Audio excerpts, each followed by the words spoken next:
basically. Just Yeah. keep it away. I just further elaborated like what we do on our stream is like, and how long we've been doing it, and it's not just like, Yeah, where it's an informational stream, and we educate people on stuff they should be doing with Wax, including that's true. your I should wallet. probably You choose- also have like a WUF position, so like we're showing off the actual use cases of the thing. right, showing you how to do it, and then also giving it away. We're trying to give away and win 1 million WUF. Okay, first thing I want to do, let's see, 240 wax that I have from this wallet. Do you have the link for Liquid Stake Wax? I'll send you this in case you want to pull it up. Let me check. I think it's in my DMs, right? It was just in our general, but I've spammed that with a bunch of stuff. On a totally unrelated note, I won my fantasy hockey season yesterday. First place. Which means if you've been paying attention, I've played 3 fantasy leagues in the last year, and I've come in first place in every single one of them. I'm a fantasy champion. Not so bad. Also, the way I won was so sneaky. I freaking like I was winning in all the goalie categories, and the only way he could win is if he had a goalie get a shutout. And then the last day, I just drafted all of the goalies that were starting the next day, so he couldn't get a goalie that was starting, and he just like checkmated him through the waiver wire. It felt good. Also, hello everybody! If anybody's joining, watching the replay, yo. Wax Wednesday on Friday. Wax Wednesday, yeah, Friday edition. We also got some off the rails videos we'll probably watch after we do our Wax DeFi and market analysis stuff. And I don't think we'll get to VR gaming today. I think that's too much for one day. Yeah, a little much. I'm no I forget when, but at some point Paul's gonna come and snatch my mic. And I think Sid is coming around that same time, so a bit of a hard out. But we'll get through our DeFi stuff and fucking Wax Wednesday delay here. We Like could you already maybe have to potentially stream tomorrow too, because tomorrow is our 3-year wax collection. Waxiversary. It's not my personal Waxiversary, but it is our collection Waxiversary. Yeah, I think I'm like 3 years and several months, definitely. How do we not have enough mics that Paul can use a mic while you can use a mic? So I have like 15 microphones in my room. It's not the microphone. He needs the Zoom. What happened to your H4? I have my H4, but that one doesn't like. I don't know. Whenever I used it at this computer, I never get it to work right. So I've always been using the 6. It works on his computer. It works on my computer in the other room, but on this one, for some reason, it just doesn't like. Why can't he use that Zoom? Is what I'm asking. I guess he uses both of them or something. I guess because they're both in his thing. What? He's using 2 Zooms? I think. I'm not sure why, but he definitely has both of them. Oh, is it for recording his new stuff? So he probably needs the inputs for that. Yeah. Well, we should figure out how to get the 2 input when working on your computer then, so we don't have to constantly break if. That's true. I did get a haircut. Yeah, he doesn't need it till like 6 or something anyway, though, so we should be fine. I'm just saying in general, like we have so many fucking microphones and like audio interfaces in this house. It shouldn't be a problem.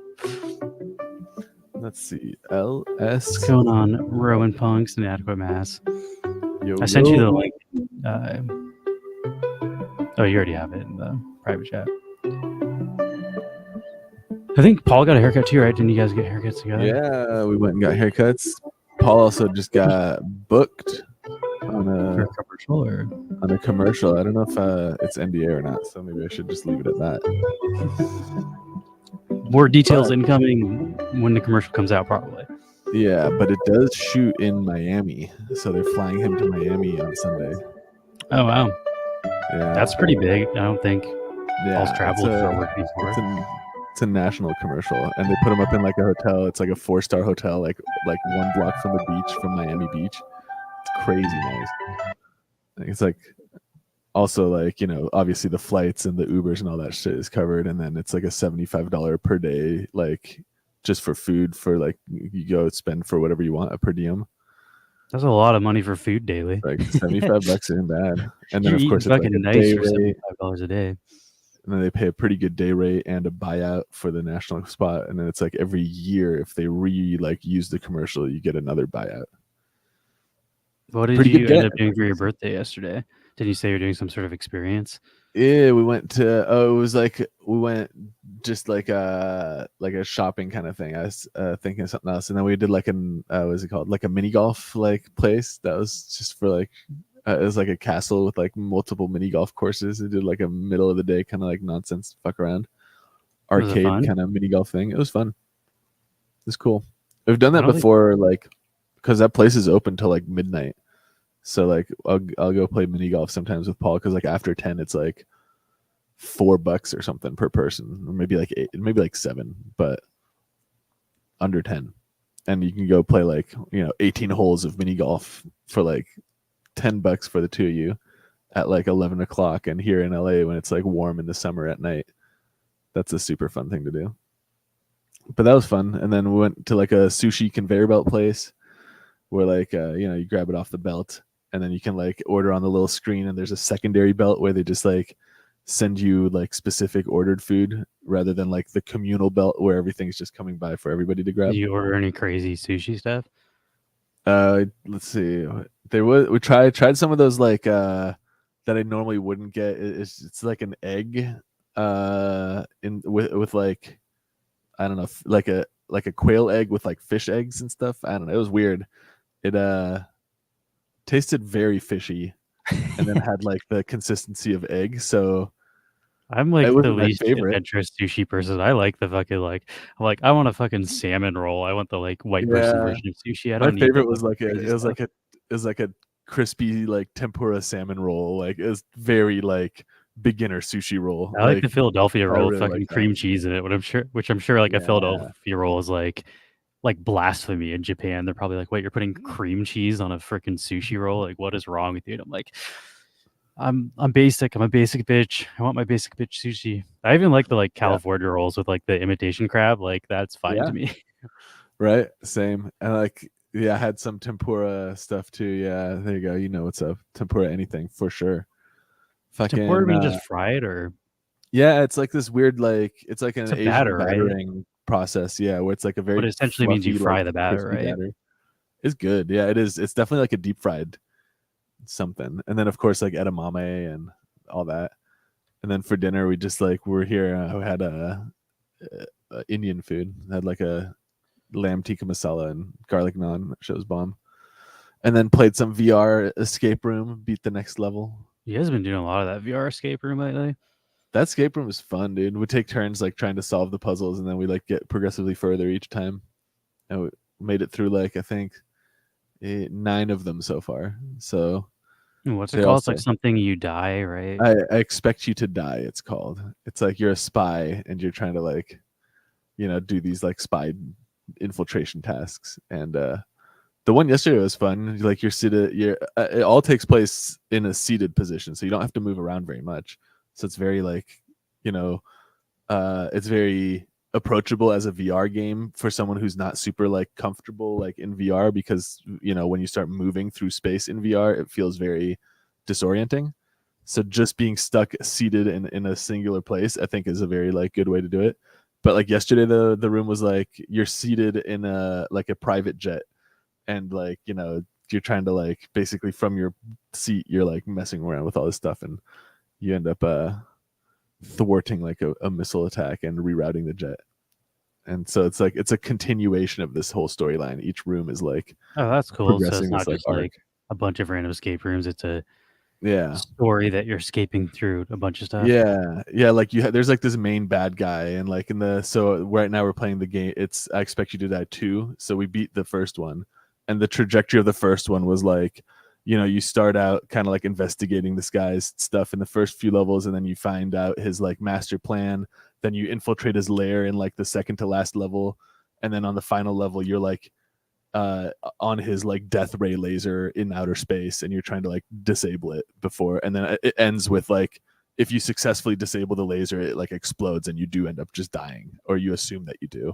And then the next game starts with like you waking up in a hospital and being like, oh, okay, we're gonna get like it, yeah, and continuing that story, which is like I don't know, I'm a fan. It's really fun. And like I said, it's a very like metered, slow pace VR experience. Very easy to like get other people into.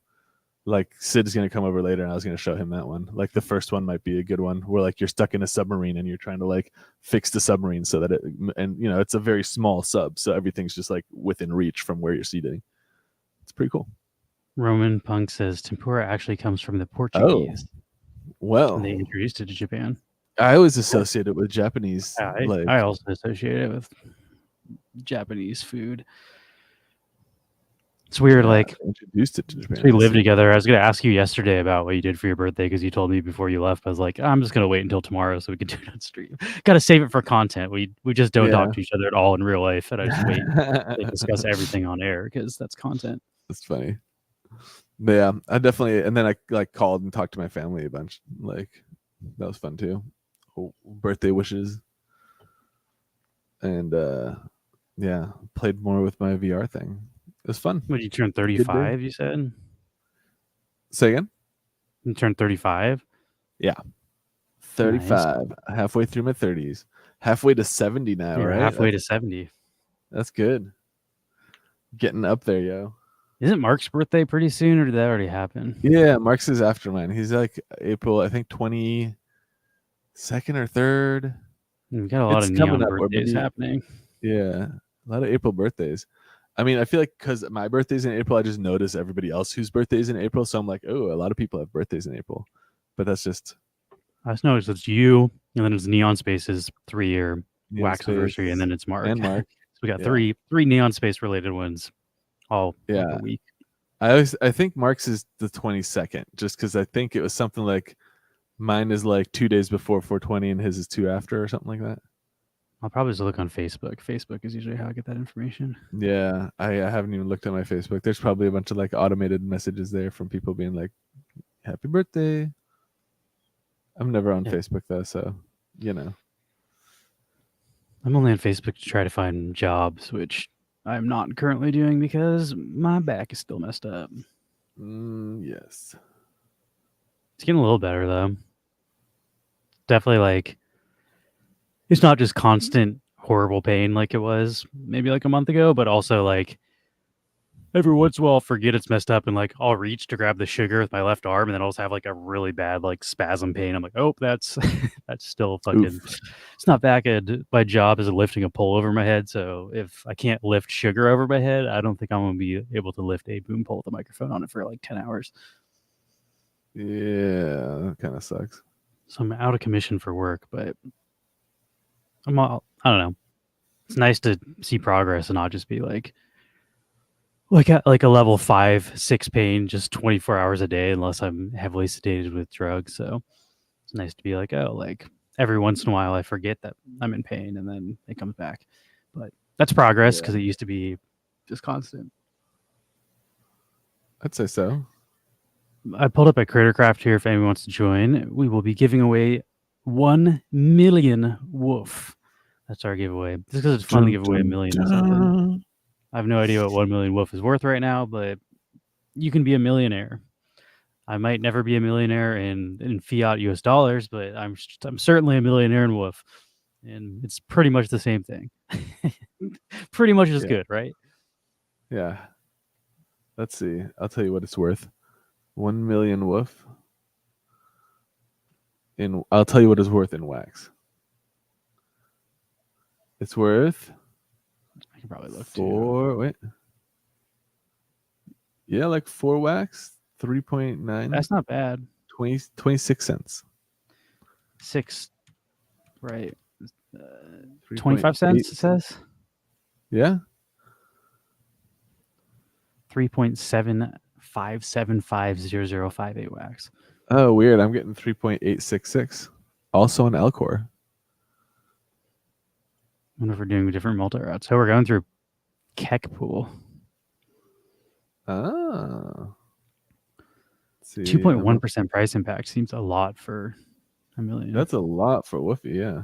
It's probably because it's impacting the Keck Pool price, if I had to guess. My route is, I'm doing shill into woof and then shill to Keck and then Keck to wax. You probably don't have it set to 3. Change yours to 3 jumps and you get a better price. How do I do that? on the top right, that Here. little settings button. Yep. Oh, And there there we you go. go. You're set to 2. You want to be on 3. Bam. There it Better is. deal. Um, Better route. we can look at my pool Where did too. Keck come from? Random King says. I think that is the Uplift boys shilling I their don't own meme know that coin. they made I'm it, not but sure. they're definitely advertising it. They also have a weird thing where like every time you do a transaction with Keck, 5% of it needs to be burned, so you can't like sell 100%. Like you need to calculate the fee into it. It's like part of the contract, but I don't know who made it, but it's being advertised by some suspicious people on Wax. I'm not interested. Yeah, the usual suspects. Woof is doing fine for me. Yeah, Also, I'm good with I one didn't have meme to pay coin. for Woof, and I would have to pay That's for true too. Keck. So I'm not not sure how you interested. get Keck, especially because I still have assets from those fucking like old collections those same people used to show. So like if they I airdropped it, think they they didn't said they're airdrop going it to to me. airdrop some to landholders, but I checked my wallet holding land and they have not yet. So Yeah, that's the so I thing. don't They know like about that. they just airdropped a ton to the people from Uplift so they could shill it to people and then dump their bags on you. Like that's Yeah, what it that's kind what of it seems seems like. They're like. like, hey, buy this. So they just gave me like $1 billion for free, and I need you to be my exit liquidity. So please buy some. That's the vibe I was getting from it, but also I didn't do that much research. So Yeah. some people have come up really hard though, because it did like, I mean, we can look at the chart, but it pumped like crazy hard. But I do think there's people holding large bags that could dump them on you, so I wouldn't necessarily recommend buying it. But we can look Yeah, at it. Just I don't look at know. it. It semes like it's just a meme coin nonsense thing. Like if But if you you want look to at gamble, that, it just that's went fine. boom. There you go. Random King says he bought 15 wax worth yesterday. It's probably worth like more than 15 right now. So There are a few people that are buying in like here, and these people came up super hard. yeah, I think I saw Jelly was posting in Discord. He was one of those people.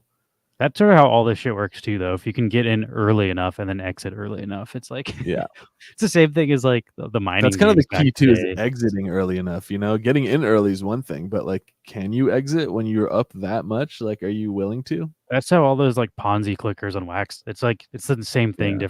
different outfit. Like meme coins are the same thing as click farmers and staking games, where it's like you don't want to be holding on to it too long. It's hot potato. Like the earlier you get in, the more profitable it is. But then if you stay too long, everything's going to collapse. So Yeah. getting in early and getting out quick is sort of the which I'm not doing Get for in WUF right quick. now. As far as I'm just riding this liquidity pool, but I do want to show off because I've been talking about this at least in Discord and stuff. But for science, I sold half my WUF into Wax and then paired it.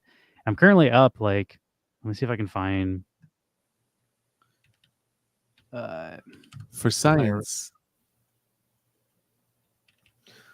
I feel like it's no reason you shouldn't have to like sell it. It's just, know that it's gambling. Just like Wolf is gambling. I wouldn't say it's like more or less legitimate than Wolf, although I think, maybe Wolf is more legitimate because I think the team behind it I don't know has how the many ability to get centralized it. exchanges. Yeah, has the ability to get it listed listed on centralized exchanges.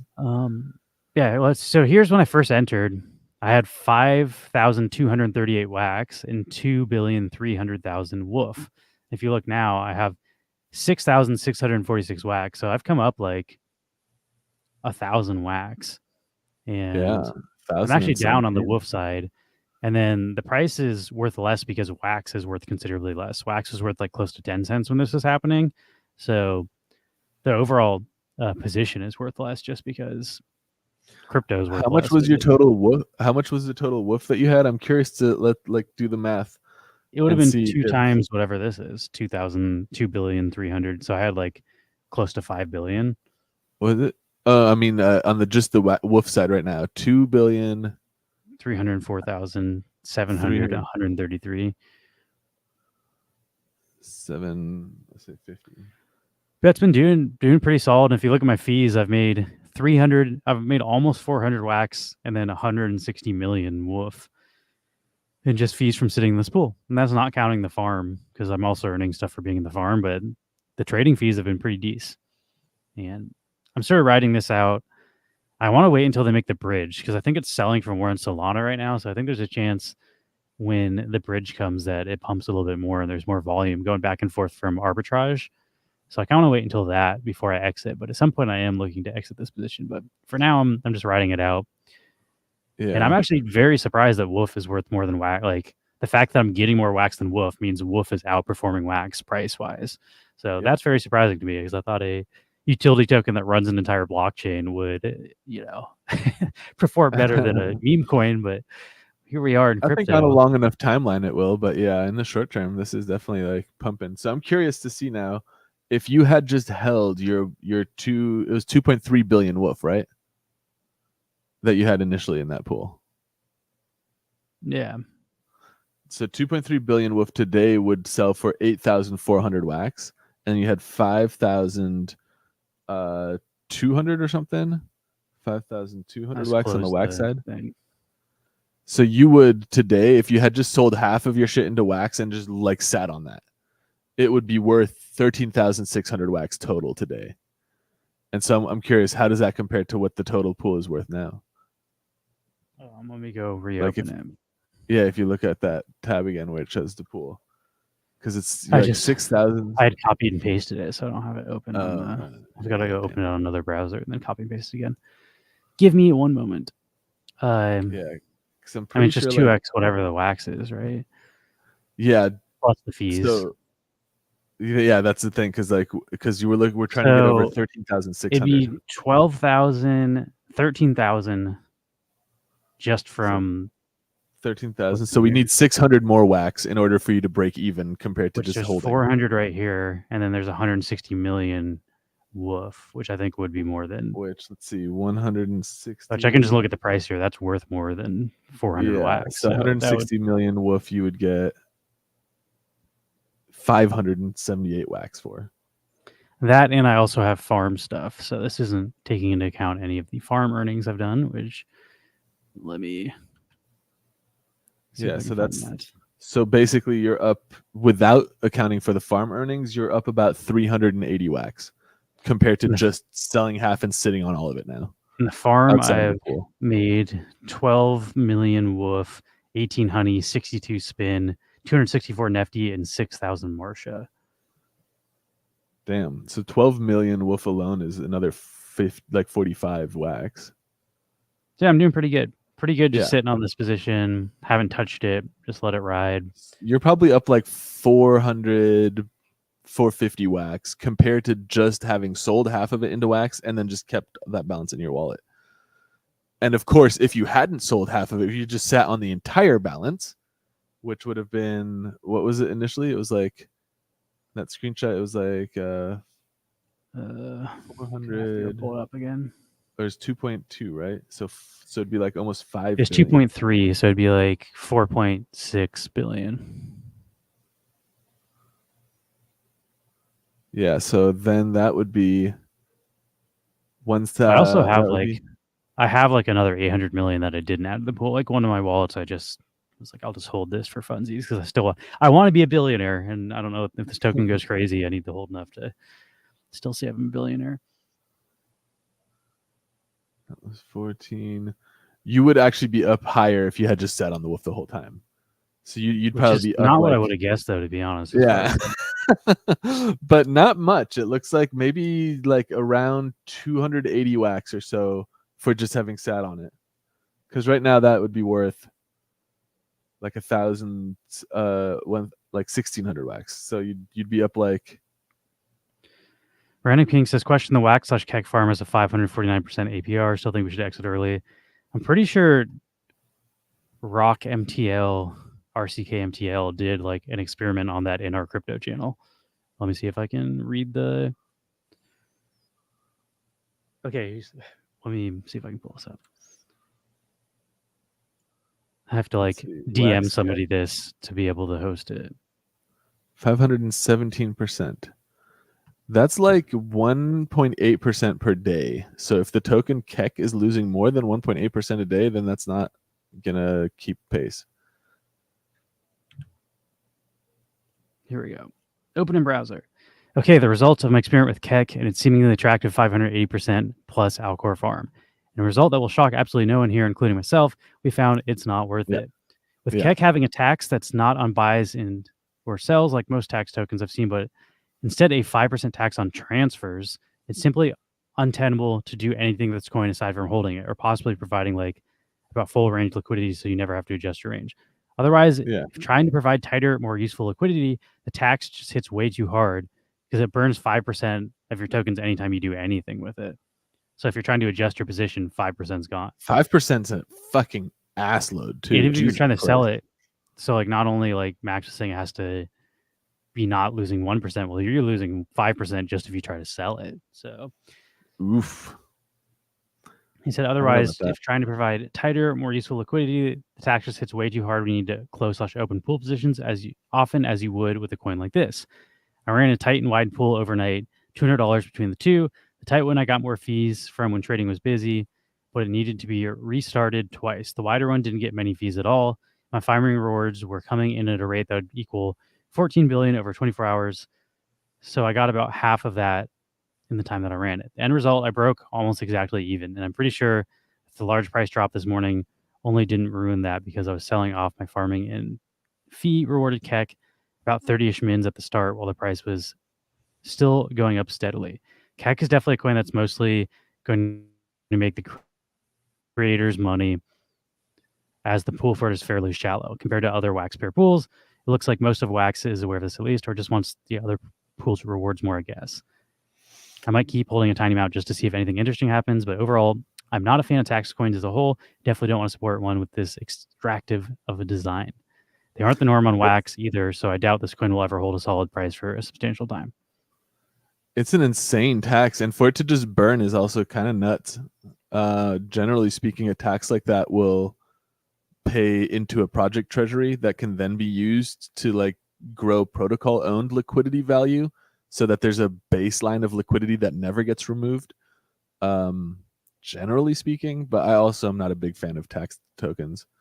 Most of the time, the issue with a tax contract is not necessarily that they have a tax, but that the tax can be changed.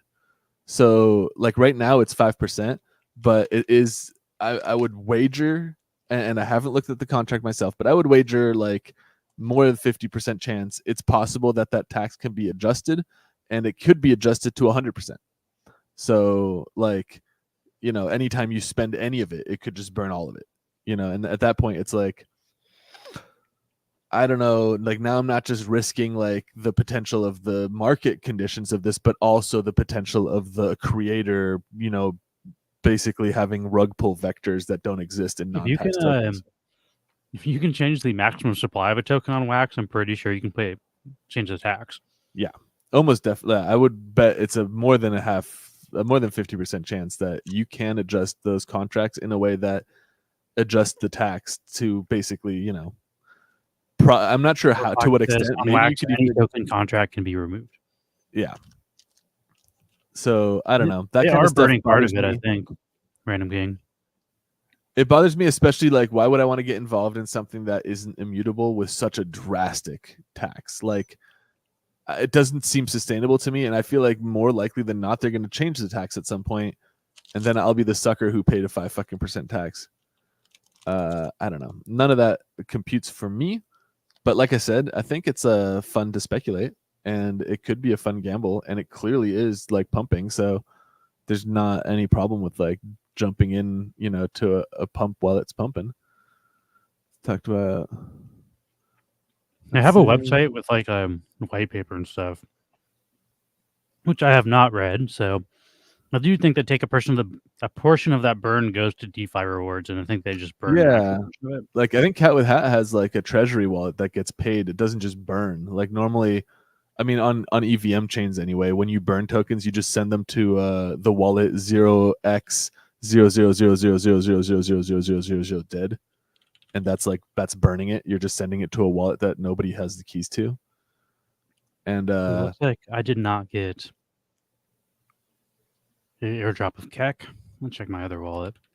yeah, see that's the thing is like I'm not sure how people are getting KEK other than like whoever here we created go. it is selling it. I did. I got Oh, okay. a lot. Okay. I mean, you're probably up a lot then. How much do you have in the wallet? Where do I see my balances tokens? Maybe they pay you back a little bit for all the fucking How did I get fuckery blue that DAC tokens? I have 700. How many zeros are on this? So that's 1,000, 100,000, 714 million KEK I got airdrop to me. And that's like, Oh, see, I will fuck with tech if I get it for free, but I wouldn't go buy it. So now that I have some, I might play around with it. But all right. 700 million, 14 million. That's like 1.6 wax. It says. oh, that's not worth anything. It's worth less than the woof we're giving away. It's worth 11 cents, half of what the woof we're giving away is worth. Is that really what you get for all those lands? Yeah, for owning probably like 20 uplift lands. Jesus Sick. Christ, dude. They're very so then generous I over still there. the question still remains. I don't know who's getting keck to the point where it's like anyone other than the creators there. Like if you're not getting more than like one wax worth of it for that much like of a stake in the projects that got airdropped, then I don't know. So if I send you 10 million, will you send me 20 million back? They'll take 5% of that. So sending it back and forth isn't even like an option. If I send you 10 million. Sure. I back. mean, hold on. You send me 10 million of these tokens. When do you want the 20 million back? What do I have to give you for collateral? Are you just going to like not collateralize that? You're just going to give me on my word loan, like a naked loan? I'm into it. But sending them burns 5%. So if he sends you 10 million, that's going to be what's 5% of 10 million? That's It's going to true. burn Yeah. like thousands. Yeah, that's true. 500,000 gone. Oh, I'm sorry, 50,000 gone. Yeah. He's saying And I have to M send Blue it is back somewhere 20. near Keck. Those were sent to me from Corey's wallet. The like NFT LOL wallet. That's Corey from Uplift's wallet. So I was sent directly Keck from Corey, and based on Corey's track record, I would not buy anything Corey's advertising because every single thing he advertised to me lost me lots of money. Like the most money I've lost in wax was from Uplift and Uplift related projects. Yoshi drops. Yeah. Yoshi drops That's, absolutely ruined me. at the very least, you can rest assured that I think those people don't really know what like is a valuable project or is a viable thing, because based on how their track record is, they just have I would like say if one they're after the advertising other, something, fail, literally fail, stay fail. away from it because their track record is everything Yeah, they it's like advertise lost me money. not just fails, but like outright scams. And when people like call them out, it's like, no, it's like this, and it's like, oh, it's not a scam because I also got scammed. This is like that doesn't change the fact that it's a fucking scam. You want me to show you the Yoshi drops Discord? I'm still in there. Oh my god, yeah, I haven't seen that. Let me just make sure there's no porn. People have been spamming porn links. The good stuff. They don't have any modern, like just no one's in there anymore. They just completely abandoned it. Let's see, using my Discord. Yeah, that's the Keck Discord in fucking like 3 months. Somebody said Project Dead 2. That was 13 days ago. 1 thumbs up. Somebody tagged MBlue and Yoshi because people are spamming porn links and scam links. And then somebody said, nice, no one cares about shit in here. And just spammed 11 messages, 16 spam messages, 7 spam messages. People tagging. This is March 13th. Yoshi and MBlue, no reply. Yeah, it just. Yeah, so those same people are pushing this Keck stuff. That's gonna be a no from me, dog. Here's me advertising my music video. Ayo. Which is why I'm still in there. I'm like, I know people in here are somewhat interested in music, so list my shit. And people actually did, and they said they liked it, so it worked out for me. Except buying cool. all those assets did not work out for me, but yeah, that's where it all falls apart.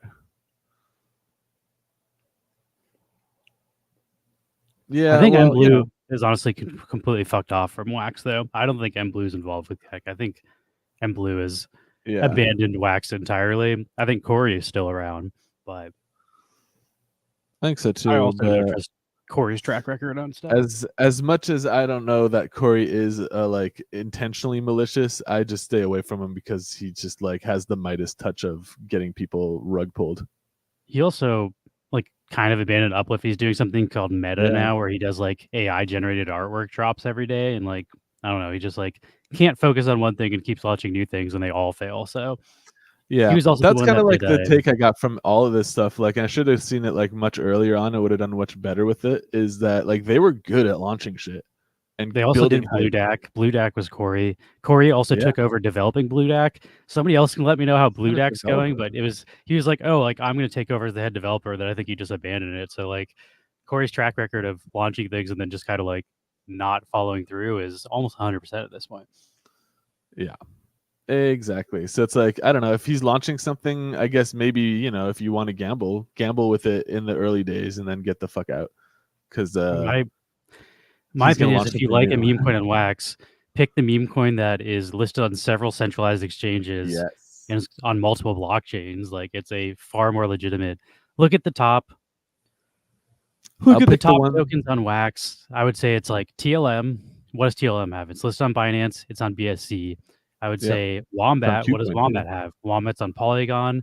Wombat's Yeah. on centralized exchanges. It's on And then ETH I would even say mainnet. Brawl is outperforming most tokens. It's not because Yeah. Blockchain Brawlers is a good game. It's because it's on multiple centralized exchanges and has a bridge to Ethereum. So like these bridge tokens that are also on centralized exchanges, for better or worse, are the best performing tokens on Wax.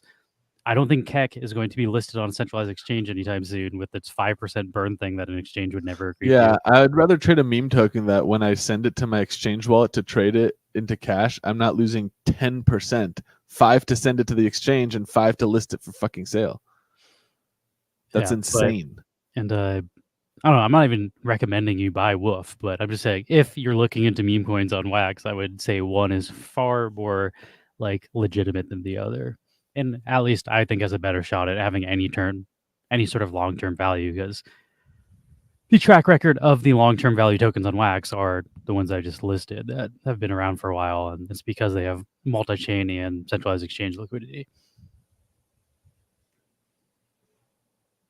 Are they burning it? Yeah, I think they're burning it. I'm They not have a sure. website if you want to check it out, but like I'm just Probably. staying away from it. I don't care what their tokenomics say. Like I don't think it's a legitimate project. So It's they can write probably whatever the hell they want on deflationary. a white paper and just rug pull you. Yeah, that's their track record. They also will change course. So the second like the deflationary model isn't working, they'll just like pivot. I'm pretty fucking sure. I don't even know who made Keck. I just know like it's brought back a bunch of people that have been not active on Wax to promote it. Yeah. And when They were they like hanging were out with on Ken Bozak active, the other night too. Ken Bozak, I remember he tweeted at one point, "Wax is a scam," and now he's back like promoting shit to Wax. I don't know, whole thing. yeah, Fuck all those he's guys. only in it for the money. And if you buy his stuff at this point, same with like the stuff that like is shilled by people with like the Uplift crew at this point, I feel like, I don't know, you know what you're getting into. It's not that it's like a bad thing to get into. It's just, I don't know, you can look at how that stuff plays out, and if that doesn't seem like something you want a part of, then I think maybe just Mocha don't. nailed it right on the head. Maybe a small bull is coming. It's exactly what's happening. Crypto is now becoming worth more again. So all these creatures that went into hiding when crypto is not worth anything fucked off and abandoned their communities and their projects. And now that money is being made again, you see all those critters coming to the surface trying to fucking take your scraps because you're being profitable and you're earning money for holding your crypto, doing shits, and they want your crypto. So they're trying to fucking take it from you with their bullshit tokens, their bullshit NFT projects. And that's why I'd stay away from them. Burst isn't a fan of Wax either, he says. It's funny, earlier someone in the chat was saying they don't think Keck is that bad because Burst isn't shitting on it. So people are still looking for you to guide them through through their shitcoin sludge here on Wax. Which again, if you like shitcoins, like, I don't know, you don't have to go much further than Woof. Like Lewis said, there's liquidity outside of bullshit like pools on Wax.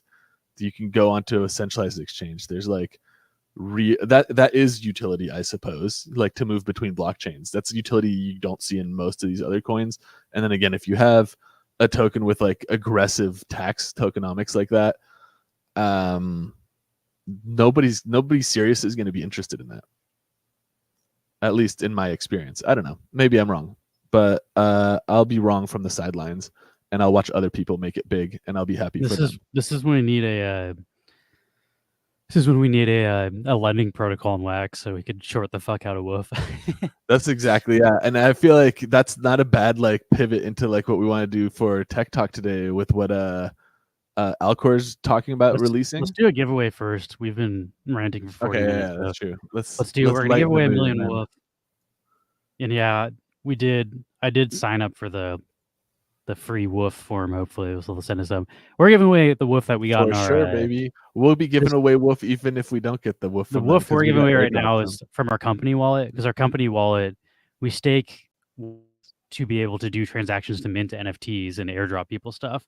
So we have like a considerable stake in Wax, our company wallet. So because of our company wallet, we got woof airdropped to our company wallet. So we sent that to our giveaway wallet. So we're not currently giving away Woofy team sponsored woof. We're giving away our own company woof, but happy to share it with our community.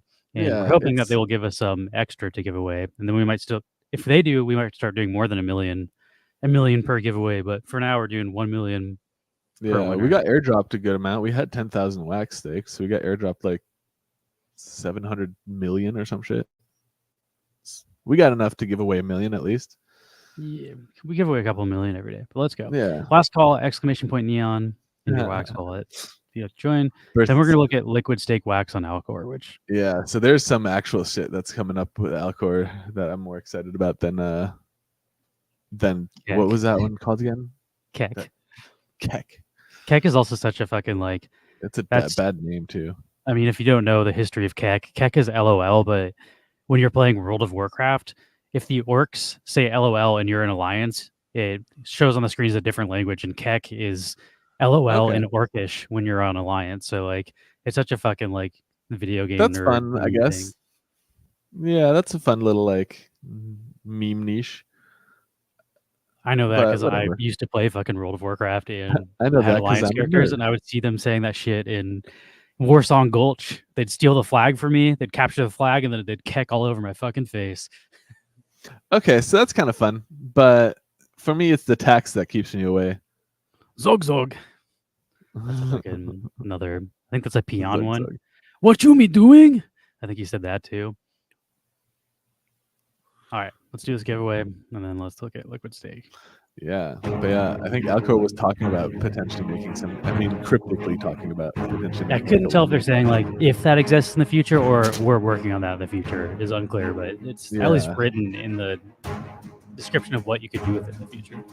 I also tagged Zuler and he never replied, but I also don't think Zuler is necessarily at liberty to publicly reply what Alcor is working on behind the scenes. Yeah, that's true. I probably should have DM'd him instead of. He probably just shouldn't tell me because I can't keep secrets. I'll fucking tell him. He'll be like, "Can you keep a secret?" Like, no, definitely not. Don't tell me. By secret, you mean say it on stream like 20 to 30 times in the next week. Then.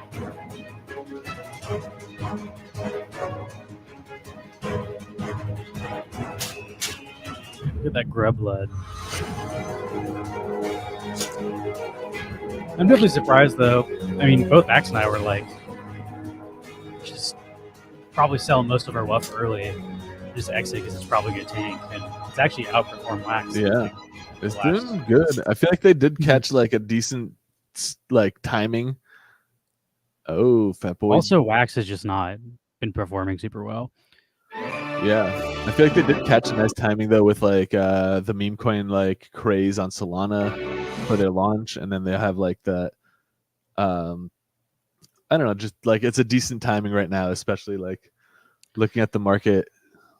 If we don't get I wasn't expecting it to be listed on centralized exchanges, if I'm being totally honest. Like that was beyond my expectations for a meme token. Getting it listed on CXs is not cheap. Like that costs thousands of dollars usually. Yeah, tens, if not hundreds of thousands of dollars. So that's definitely a big step. And they're doing it without the token price taking a massive hit. So that's, I don't know. It's nice. I do think think the way they got on there is they're doing like drops. They're giving liquidity to those exchanges to give to people for trading. So I do think they didn't necessarily just pay cash for that. They paid the token, which should maybe long-term affect the price. I don't know. That's true. Because that's how that's how Myth got listed on a bunch of exchanges. And that's also when we saw Myth go from being worth like 90 cents to like 20 cents is because they just kept doing like giving away way more than the liquidity could handle to exchanges. Just like, I guess that's one way to get listed, but Myth, I'm still fucking digging. Like, I still play my Rivals games. That game, like, Wax games should take a note from that. Versus, like you're saying, the place used to be king of gaming. It used to be, but I feel like gaming was so in its infancy at that point. It's still like, I feel like there's not really any big like gaming chains out there that are like open public chains. It's most of the gaming stuff seems to be on like private rollups like Myth and stuff like that at the Let moment me still. sure I'm setting the right amount. Yeah, that looks right. But 1 million. yeah, Wax is definitely I was fallen actually from talking grace to since heyday. I'll give you I was that for talking damn sure. to I was talking to Yo Creati, is that his name? Yo Creati, the guy from Novo Pangea. Yeah, Yo Creati. And I was trying to give him advice on how to link up with Oasis because he's trying to get Novo Pangea potentially on like one of those Oasis subchains. And he's like, oh, I can't like. They haven't replied to my thing. I was like, oh, well, there's like subchains in their Discord where people run each subchain. I'm like, maybe it's easier to reach out to a subchain and be like, how do I build on the subchain? But I was like, I don't know. I had a long conversation with him where I was like, gamers are going to go where the games are. Games aren't going to go where the transaction fees are the cheapest. Or like wherever it is. So I'm like, if friggin' legitimate AAA gaming companies are building real games over here, that's where the gamings will be. And if you can be next to those, then they might check your shit out. But like, nobody's coming to Wax for real games right now. So like, I wouldn't even advise people to build real games on Wax unless it's like, I have my own audience and I just want cheap transactions. You're like, I have 100% of my marketing is outside the crypto space. I have my own audience. I have everything built. I just want it to run cheap. Then Wax is a legitimate option. If you're trying to find customers, Wax, that's true. Unless you're that's true. I could on Wax. like a game that already has a user base could maybe build on Wax, but even then, it's like they won't. Well, that's why Funko does well. Funko doesn't need the Wax base to sell its shit. It has a huge customer base, but it worked really well behind the scenes. And they're even kind of like distancing themselves from Atomic Hub and the rest of Wax. But like, you don't need, like, if you don't need to find customers, like Wax works great. But if you're trying to find people interested in collecting or playing games, that's not, unfortunately, not what a large portion of the people here are. It's people looking for the next Farmer's World or Mining Network or whatever. Yeah. We played the Champions Tactic, like that little kind of gameplay trailer last week. It looks good. Yeah, it looks cool. It looks dope, dude. I'm definitely into like that looks like a high fidelity game that I actually want to play just because it looks fun. Oh shit, Coachella's live again. Yeah, Coachella weekend, second weekend of Coachella. It's gonna be fucking Lana Del Rey again tonight, though. She kind of sucked. Yeah. 9 days ago. Let's see.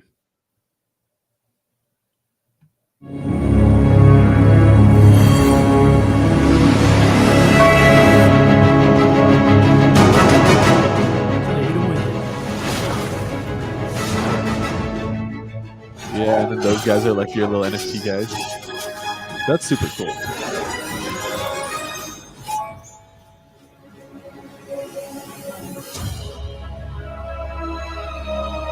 I feel like the game is almost like reminiscent of what Novo Pangea is trying to do, but like this is just like decade ahead or something.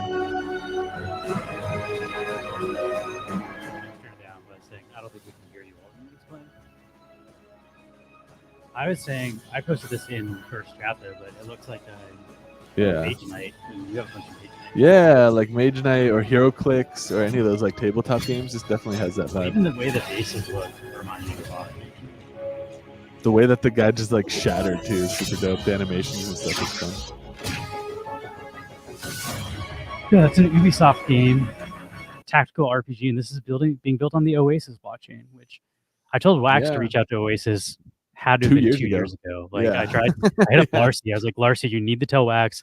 I also told them to hit up Ubisoft directly, or not Ubisoft, Square Enix, because Square Enix like 2 years ago like we're going to get into, and then of course Square Enix has now partnered with Oasis. But I was trying to get the Wax team to look at this shit a long time ago, and I don't know if they ever did.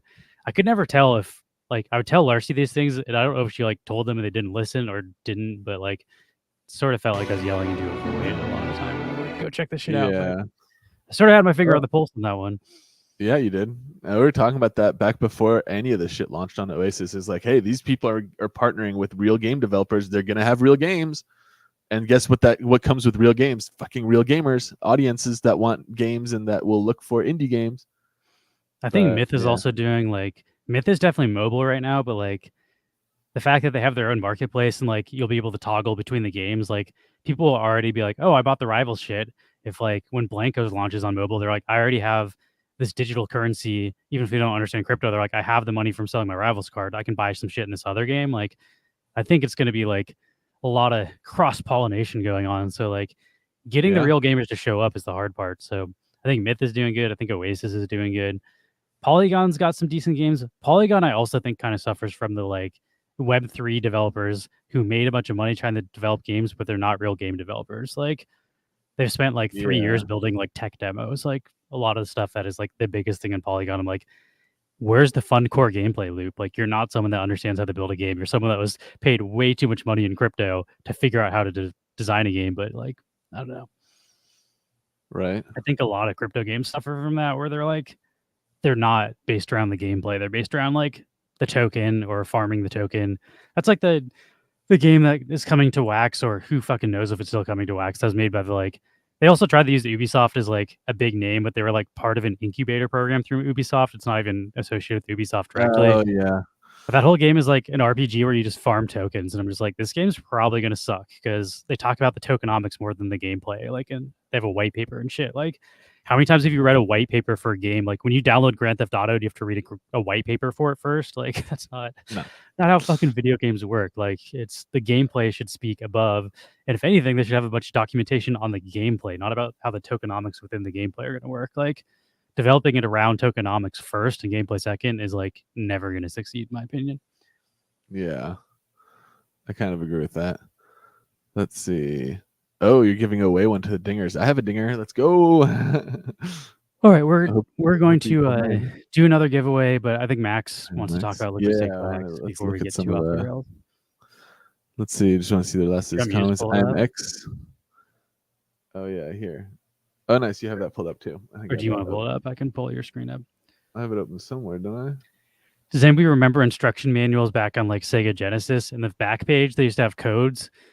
When you'd play like Jurassic Park, when you would die, it would give you a restart code on the level with how many lives you have. So you'd write like 7x35 GG21, and then like that would load you out there. So like the back of all of my like instruction manuals back on like the Genesis days had codes written in them, save codes, and sometimes you'd buy a used one and people would beat it to levels you couldn't get to, and you're like, how the fuck did somebody get this code? Like that was also before the internet, really. Like once the internet came out, you could just go look on the internet and find like full health at the last level and just cheat your way into it. But back in the day, it was like, I don't know, it was like finding some secret stuff when you found a code for a level you couldn't beat it to. Right. That's wild. I don't remember that as well, but yeah, that's cool.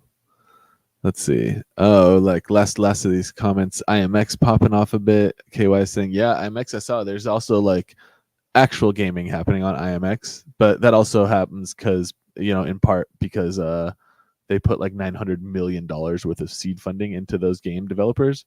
So they actually, you know, gave their developers a bunch of money to actually build games. So it's not that surprising to see actual games coming out of it. You know, $900 million in 1 year. Yeah, that's a lot of money. That's more like, than like Wax is worth. That's times a whole like other 3. topic, but Wax kind of like refuses to pay game developers to develop games. Yeah, they refuse to like. HODL God hurt them so badly that they refuse to like participate in funding gaming, which is I think why they started their own gaming studio. But we've seen how well the Wax gaming studio went with Music Mogul and Blockchain Brawlers, has not really onboarded any real gamers to our chain. Yeah, but let's take a look. Let's take a look at what's happening in Wax, and I guess let's take a look at the market before we. I think let's just cover Liquid Stake Wax first. We've been talking about it a bunch. Also, I guess that's true. Yeah, let's do it. This is what like. If you're still here, 10 minutes ago, he said, "Hello, Neons. Did I miss the discussion about my question?" He was asking about Liquid Stake Wax this morning. Oh, and this is your moment, yo. All right, so let's take a look at this. This is, I'll share the link right here. You can already see it, but it's alcor.exchange/staking. It is live right now and running, but it is not. I'm not sure that that's like super marketed yet. Or that they think if you just go to Alcor, I don't think it's like a tab on the top you can even go to yet. Yeah, it's still like not fully integrated. So this is like, it's live. I would say this is like, consider this like a maybe like an open beta, not necessarily an alpha thing, but also maybe not like a full-on product just yet. But this is a big development in Wax. This is a liquid stake derivative. This is an asset type that's very familiar to people who have already been in other, DeFi chains and most chains that run on proof of stake. will have some form of delegated staking, and then some form of liquid stake derivative. What a liquid stake derivative is basically a token that represents a position in staked in staked wax in this case, or in a staked whatever base asset. And then the liquid staked derivative, which again you stake here by, I can bring my wax. If I bring 100 wax right now, I'll get 99.9 LSW, LSW standing for liquid stake wax. And what the LSW will represent then is 100 wax that's been staked by this, liquid wax protocol, liquid staking wax protocol, which is run by Alcor. So basically by Alcor, which is being staked by Alcor and being used to, vote and participate in wax governance, which then generates, generally 5 to 8% APY in wax. And now that APY will be, claimed by them and re-added to the stake. And therefore, the value of liquid stake wax should increase relative to the value of wax at a rate of about 5 to 7% per year. There's 8% on the site. Oh, oh yeah. Okay, there you go. So that's APR. That's the current APR. So that's based on what the wax voting rewards currently are. So this can fluctuate. Like I said, generally, it's like between 5 and 7 in my experience. But obviously, these people are keeping their voting weight at 100% constantly. So maybe it's actually 8%. Not bad. So instead of now me having to manage in my own wallet and every few weeks or every few months going and resubmitting the votes for all of the block producers that I've voted for, and therefore continuing to keep my vote strength at 100%, which in turn keeps my APR from staking at 100%. This LSW protocol will do all of that for you and put all of that value into the LSW token. So again, buying it will get you a token that you can effectively, hold one-to-one with wax, plus its staking rewards. So if you buy this LSW token and then hold it for a while, it'll go up in terms of wax. And when you then sell it, 100 tokens should get you back, basically the inverse of what you paid for it. So you're not necessarily losing, the 0.01 wax here. The 0.01 wax is still in that value in wax. It's just that the index token is already worth 0.01 wax more, and therefore when you're adding 100 wax, you're receiving less than 100 LSW. So as time goes by, expect this gap to get larger, but again, you're never actually losing any of the wax. There's not a price impact or a slippage. This is not a swap transaction. When you're doing this stake transaction, that's also why it doesn't say swap. When you're doing this, you're basically sending your wax to the Alcor wallet, which is then staking it, and it is minting into existence these LSW tokens in exchange for that. So basically, the way that LSW tokens are minted is through this staking procedure. There isn't like I said, there's not a swap or price impact. That isn't to say that you can't swap these tokens. Does it so burn the whole them point when you of unstake this, them? Say again? Does it burn them when you unstake them? Yes, exactly right. So when you go to unstake, if you did this one here, so I guess this will use to swap, and the delay is obviously it's a staked asset, so there's a cooldown. It takes 3 days, and so you still have to wait that if you're going to actually unstake the wax. And if you do this unstake, then yes, it will burn the LSW tokens out of circulation and make them, you'll have to mint them again if you want them back to exist again. If instead you want them instantly swapped, you could use the swap here, and this would then be using like the swap router and trading against a liquidity pool. That's also why you're not getting back the full value of this.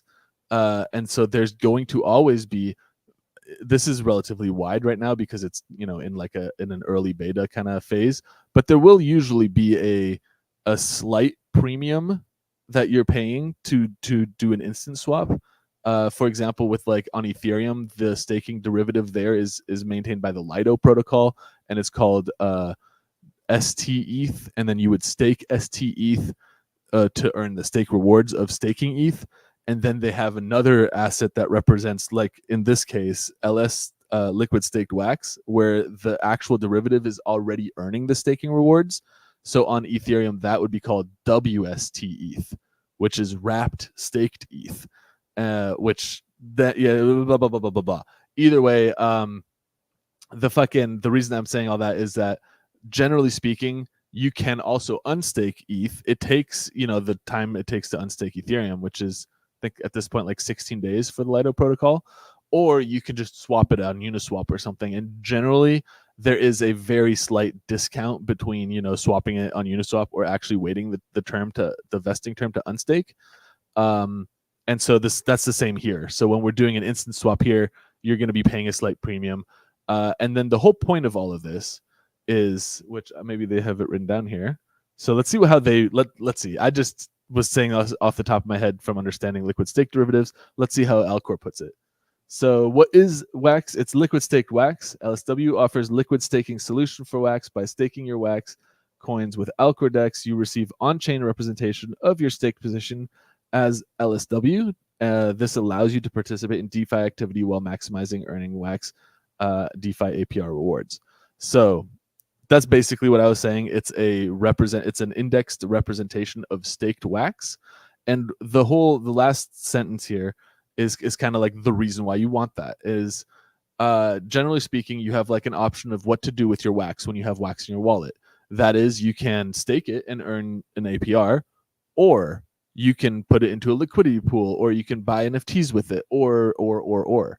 And now when you have a liquid wax stake derivative, that or can turn into and, meaning you would, instead of putting like, let's say, wax and woofy into a liquidity pool and doing what Lewis was showing at this beginning of the stream, where those tokens are trading back and forth and he's earning more wax as the woofy goes up relative to wax and all that, and people are able to trade for it.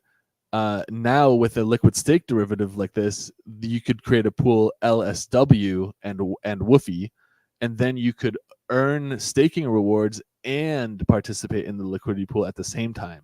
Not only is that a benefit to you as the liquidity supplier and the owner of the staked wax, but it also makes it so that a lot of the staking value that is in wax currently, so a lot of the wax that's currently locked in the staking, can become accessible and can start to participate in DeFi as well. So generally, what we'll see developing in this ecosystem for this liquid stake derivative is there will likely become a LSW and wax pool that is going to be very, very deep and probably incentivized by Alcor directly. And then beyond that pool, anyone else can then decide to add their token liquidity pair with LSW versus with just wax, and therefore their liquidity farms would be exposed not just to that liquidity pair price, but that liquidity pair price plus the rewards from participating in wax staking. So you can basically participate in both at the same time, which is really, really cool. And it's very valuable. So if we look on Ethereum, for example, the liquid staked Ethereum protocol is by an enormous margin the biggest operation on Ethereum. It's probably half of all of the value in Ethereum is in liquid staked Ethereum. And that's great because now that liquid staked Ethereum that would have otherwise only been staking is also in Uniswap farms and DeFi, and it becomes available as liquidity, and so it's easier to trade, and there's more available money to like move around because it doesn't have to only be locked in the staking. It's a very interesting, really cool kind of a concept. Let's see the next thing here. I would explain it the dumber way is just, okay, they're staking your wax for you, and then in return you get a token that represents that. Yes, exactly. So if like Pop and Stock is saying here, so he says, if I stake 100 wax, I don't own the wax anymore. I own 100 LSW. Yes, 99.9 LSW for 100 at the moment. If any reason I transfer that token to another wallet, it won't be able to unstake my 100 wax anymore. True. That's not true. To unstake to regain the 100 wax, okay, worth the same. So I can help you understand the same regardless of what wallet it's in. So if you send it from one wallet to another, it's always going to unwrap for the same amount, and that amount is appreciating what it's worth as the stuff is staked, because the rewards are being added to the value of LSW. So LSW is becoming worth more and more wax, every day. So if you send it to whatever wallet, no matter who's holding it, everybody's LSW is worth the same, and it's always going up in value. Exactly. So the way it's working is you don't even have to ever stake anything into LSW in order for you to unstake from it. I can stake my 100 wax in my wallet and then send you LSW to your wallet that's never interacted with us before, and then you could come to this LSW tab, go to unstake, and take the LSW I sent you from my wallet and unstake it here and just get the wax back. Because when I stake the wax from my wallet, I staked it to this contract, and this contract is what's being unstaked from when you're supplying the LSW back. So the LSW becomes a representation of staked wax in the Alcor contract. So it doesn't actually matter who mints it. You don't actually have to ever participate in staking or unstaking it. You could literally only hold LSW in your wallet, and then, instead of staking 100 wax, you could just buy LSW off of the swap. And then, if it ever falls below like the price for unstaking it, then people will arbitrage buy it and then wait the 3 days to unstake it. So like, I think that's what creates a lot of the volume through that pool, right? It also becomes, exactly. So that's a very easy way to like make volume happen here is, every time that wax rewards are claimed and added into the LSW token goes up in value compared to wax. And then there exists an opportunity for people to take their wax and add it to mint more tokens, and then take the minted tokens and sell them to the liquidity pool to capitalize on that arbitrage, the value difference between the actual LSW and the LSW in the wax liquidity pool. And so that dynamic is going to be driving the majority of the volume into the pool, which is the volume that keeps the wax LSW peg, tied to wax plus its stake yield. And so basically it basically will just continue to farm for you, and you don't even have to know how to stake or unstake from it. You could, instead of ever staking or knowing anything about staking from your wallet, you could take 100 wax, buy LSW just on the swap, and then a year later sell it and expect to be able to sell it for like 8% more than you bought it for.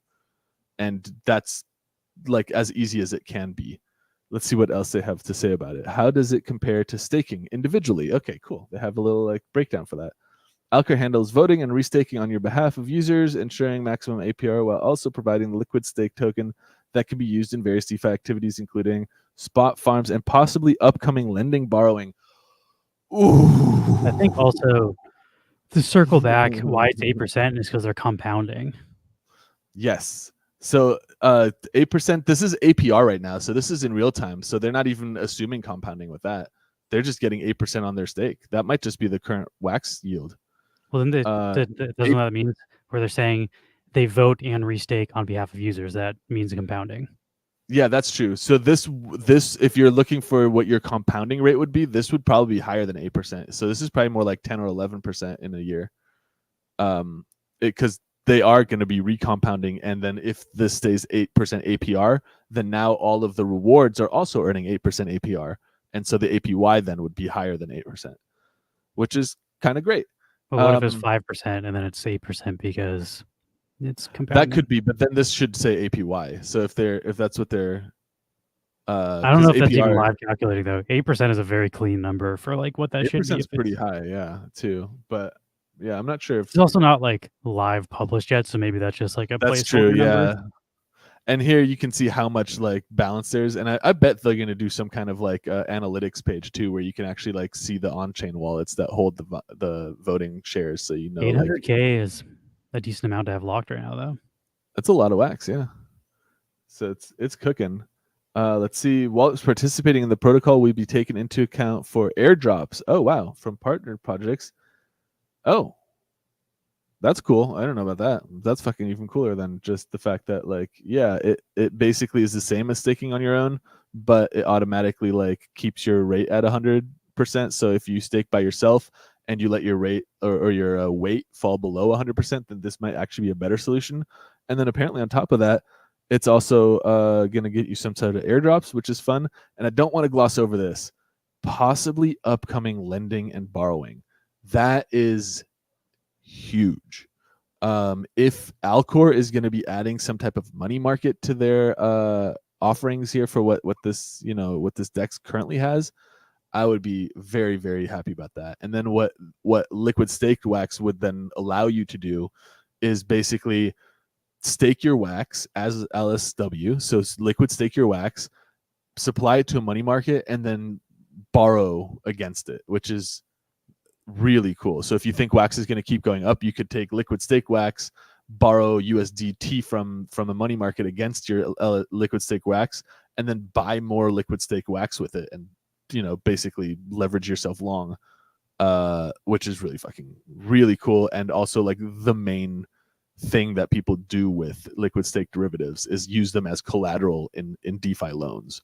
So I really hope what they're saying here is possibly upcoming. It means we're going to build this shit, because fuck yeah.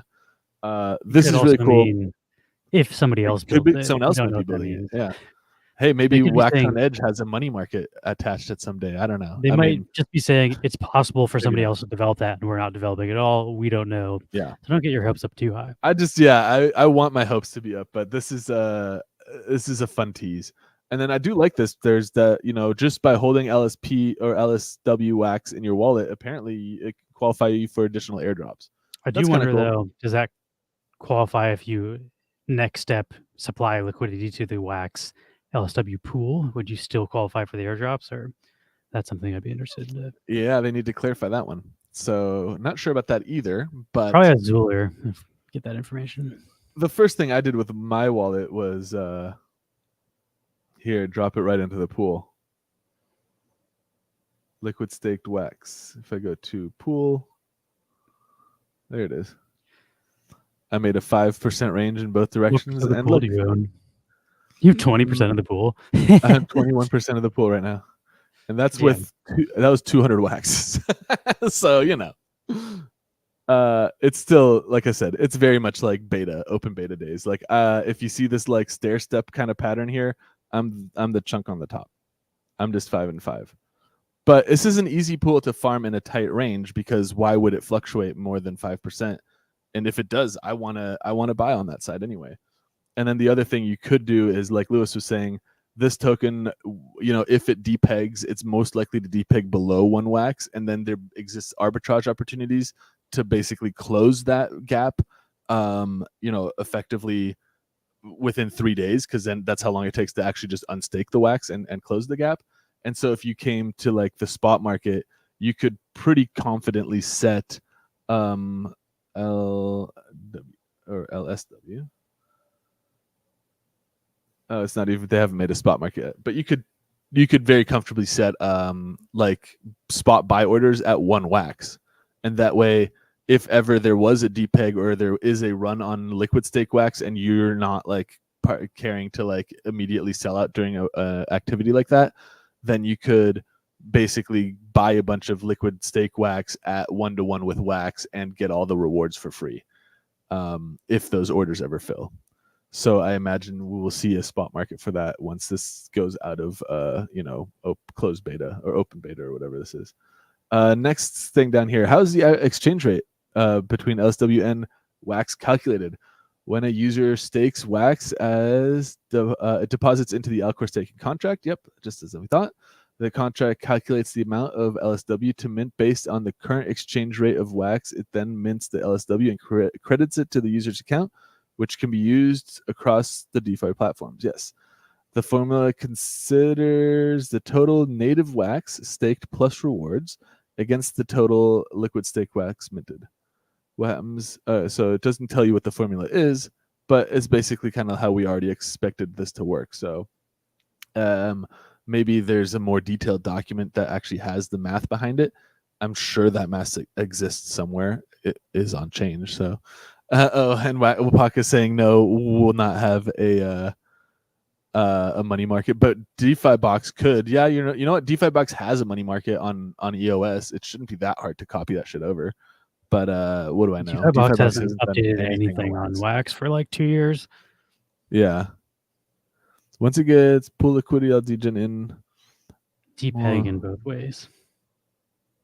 Yeah. Let's see. Liquidity, it will depeg in both ways. Yeah, I mean, at the other side of that is when there exist money markets, then there is also motivation to depeg a token in both directions. So, if a bunch of people are, for example, borrowing LSW, and then you want to like crank the price of it, or lending, you want to like push the price up to liquidate them and collect theirs, then you can do that kind of thing too. Let's see. Oh yeah. That was that last one. And then let's see, last thing here. What will happen when I want to withdraw my staked wax? Users can withdraw their staked wax. Is subject to 3 days. That's the same as if you just stake it from your own wallet. Or you can swap it, which is basically what the whole point of the derivative token is. So obviously, without the LSW token in your wallet, this would work the same as just staking wax from your own wallet, because you could just come here, stake the wax, and then whenever you're ready to claim your rewards, you can come here, unstake it, wait the 3 days, and then never have had to do any of the voting or any of the maintaining of the staking yourself. So that's a nice, like, simple way to use this protocol, not ever using it to swap, simply coming to the stake tab, adding your stake, and then coming to the unstake tab and unstaking it with the delay.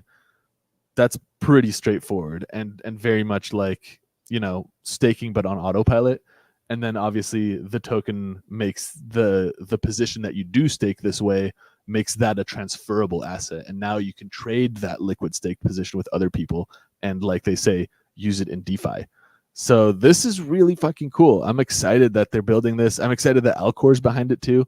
That's a big cornerstone of like the wax ecosystem. Like, they're established and trusted, I would say, in this space at the moment. Like you have to also mention it's an added risk that they now hold your staked wax. Your wallet does not hold your staked wax. So if there's a fault in their smart contract and somebody is able to take the wax out or unstake the wax to their own wallets. Yeah, or if there's a way to mint LSW tokens without supplying more wax or whatever vector people come up with. They could drain all of the wax that's staked, and then you would have no wax to trade back into, and your liquid stake wax could become worth nothing.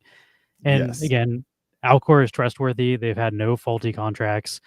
They've had audits in their contracts, and there's no reason to believe that there could be an issue, but it is one extra step of not your keys, not your crypto. There is one more layer of a point of failure, and that is absolutely an added risk. That's a risk that does not exist if you stake your wax from your own wallet.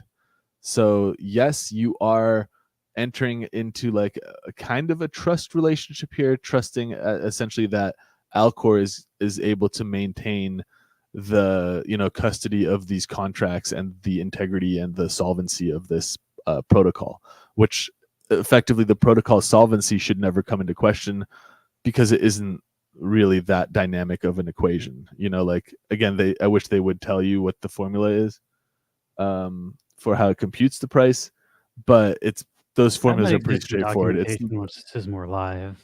It's almost definitely like a single line formula. I doubt it's a very complicated equation. So usually that kind of stuff is very sound, and like I said, we can look actually really quick here to take a look at how much value is in liquid stake derivatives across. I'm the KY asking, is LSW in effect the same bet as index? Not really, because index is earning interest based on arbitrage bots, right? Yeah, and arbitrage trading. But this is earning interest based on staking wax, which is like guaranteed as long as the chain is running. I guess it's not as guaranteed the arbitrage and the trading bot on index can have experience losses, whereas staking does not have a loss risk in terms of wax. Obviously, in terms of dollars, sure, but arbitrage trading is a competitive strategy, and you can be out competed. Somebody can take the arbitrage that you're going for and making moves that line you up for arbitrage taking that you miss, can see a negative. Although generally speaking, arbitrage is also a very, very safe strategy. Almost always you're buying and selling at the exact same time, and so whatever the difference between the buy and sell is your take home profit, and there's very low risk of losing with arbitrage as well. But no, different risk structure, different bet entirely. Index token has absolutely a higher yield as well. I think they're like more like 22% APY compared to like 8 on liquid stake wax, which obviously makes sense because it's generating money from a profitable trading strategy versus a profitable staking strategy. But still, it's similar in the sense that like you buy the token and the token should be appreciating value versus wax. But the way they do that is different. Okay. So Wapaka is actually clarifying here. So there, okay. So yeah, I was thinking of arbitrage strategies that rely on centralized exchanges, where sometimes you can't guarantee simultaneous execution. But Wapaka is saying that those bots, if it isn't all entirely on-chain arbitrage, they will just fail if it's a negative outcome. So yeah, I would say index, while it's still an entirely different bet. It's betting on an arbitrage strategy versus on a staking yield, or at least that's where the revenue comes from. But again, arbitrage trading generally very like safe form of profit taking. It's something that like massive hedge funds engage in, and like the contracts are also built by different people though, right? So that's a different bet. Yes, that too. So Alcor team is behind the liquid stake wax, and then there's a dev. I forget his actual name, but it's a specific dev who's behind the wax tools, which is the index token. So you're betting, you're entering a trust with that person instead of Alcor, which I don't know which one you think is more trustworthy, but that's a different bet in its own bet. I think we have to move on from this. It's almost it's 15 minutes until 5. I don't think we have time to start doing Ethereum stuff. Right. I did want to show on my screen really quick. Friggin', we are 37 minutes away from the Bitcoin halving. Oh, let's go. It's Bitcoin halving day. Let's go, everybody. Countdown, baby. 4 blocks remaining. We got the countdown site. Let me refresh it to make sure. 4 blocks. Those blocks take 10 minutes on average. So let's see what we got here. It says 5 blocks. It's wait for I don't know how accurate this website is. It's watcher.guru, but I'm enjoying 30 minutes. Hopefully we're still live in this. It's probably pretty accurate. They're just looking at the Bitcoin blockchain, right? 36 minutes though. So that's, I don't know. That's huge. We've been waiting years for this, literally. I've been waiting years for this moment. Yeah, this All is right, cool. let's do some chart stuff. Bam. Let's look at this chart. I see 6 blocks a few places for it. Let's go to Bitcoin chart. We're on the Bitcoin chart. Live Bitcoin halving counter. 4 would be nice. Nice Hash has one. I feel like Nice Hash is pretty repeatable. Nice There's 56 minutes. Okay. So maybe it is 6 blocks. Crypto.com says this one's loading. I feel like the loading is good. By the time it finishes loading, it'll only be 4 blocks. This one says 4 blocks, 38 minutes. So I don't fucking know. Little mixed messages there. I also don't think the exact timing really matters that much. Like if you're 30 minutes off, like whatever. But it's cool that it's happening today, I guess. It is happening today. Unless the entire network shuts down. Let's take a look at what's happening with the market in the meantime here. So we're on the daily chart. This is Bitcoin. Bitcoin had sold off this week a bit in anticipation of the halving. The Sell the News event is looming. It's only about an hour, maybe half an hour, who knows, away. So we'll have to see what happens post-halving. But we have also exhausted a bit of our runway down here. We've pushed to kind of like our last low here. See how like these wicks kind of all the same. This one goes a little lower still, which actually lines up with where these wicks hit. So we're still basically on support. We haven't fallen all the way below it, although we are a little more below it than I'd want to see. But we're kind of like, hovering right here now at the moment on the daily chart. Looking at the weekly, we also are, in the selling off momentum phase of the SRSI, the strength index. And you can see we're kind of like forming a little bit of a rounded top and moving back down. If we zoom all the way out, we're right back where we were looking last week, where we were like, we're probably at least going to pull back to where these all-time highs were in the last market. So that's definitely what we've done now. We'll probably have a bit more room to fall, maybe to like we were saying last week already, maybe almost all the way to 60,000, which would be kind of like the base of where the last peaks were finding major resistance. And what we want to see is for that resistance to become support. So we want to see this like pullback bounce there. If we fail that support, what we then want to see is obviously a bounce on our strength band. So we want to bounce and stay above this kind of like green line, which could fall, like I said, the bounce range here, the very floor of the like previous kind of like range there is like 61 or 60,000. And then if we do sell off more aggressively and quickly being like depending on how quickly the sell-off intensifies, we could see a price as low as like 54,000 before we get a bounce and move up and still stay bullish. So while that will feel very bearish if it does play out in that way, that can still be bullish. The longer term timeline here, we're still very much bullish. We're still like halfway on the way down, so we do have that room to kind of still pull all the way down to like 60K or something and find that like support, hopefully bounce. And then once we've oversold the SRSI here, I want to see the weekly turn back up, and that's where we want to see that bounce. With that said, let's go back to the daily. The daily is looking a little more bearish still. So we were already looking bearish last week a little bit, but we hadn't flipped to red, and we just did. We have our bear print on the Bitcoin, and we flipped to red now. And so now basically what we're going to see here, we are oversold now on our way down here from this past week of negative price action. We're probably going to see an attempt to retest, in the short term before potentially being rejected and pushing down to get that lower leg, which is like, again, I said like 60,000 or so. So maybe like a push up and a chop down to continue chopping around here until we, decidedly break up or down. If we do break up, then I think we do still have our parabola kind of in effect, where we're starting here and going parabolic from there, which again, you can kind of see these bases kind of like flat. You get a big move, flat, big move, flat. It would be like big move, flat again to kind of like get that blow off top and finish out the parabola. So we'll have to see, is the parabola going to stay in play, or is it going to break? If it breaks, then we didn't get that breakout, and we'll have to recheck our sentiment.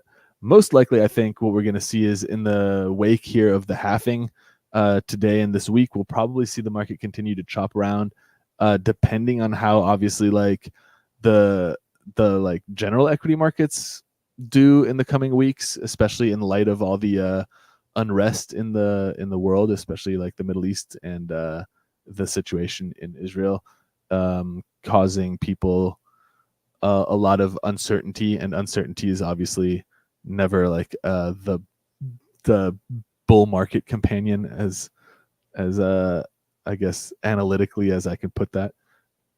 So there is definitely world events that are keeping people a little bit touchy right now, and so I'd expect to see the markets reflect that, especially in the short term.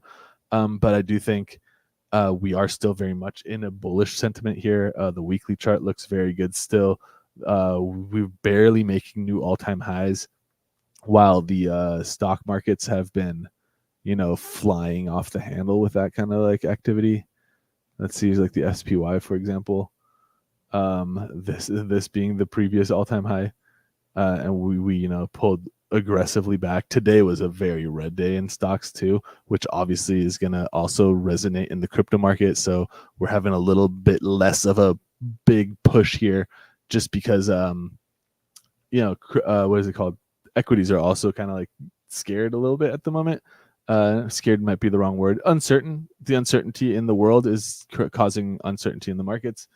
We're definitely still very bullish, as you can see. Even this like divergence where we dumped here never actually changed our band color, and we're still above the band on the way to like being oversold.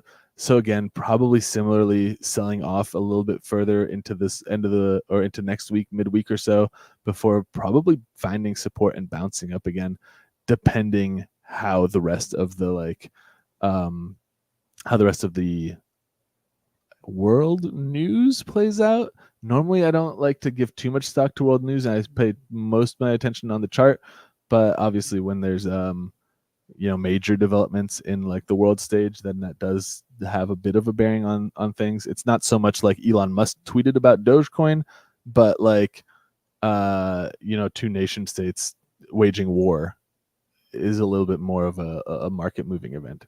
And then here we also see we got our this is the DXY.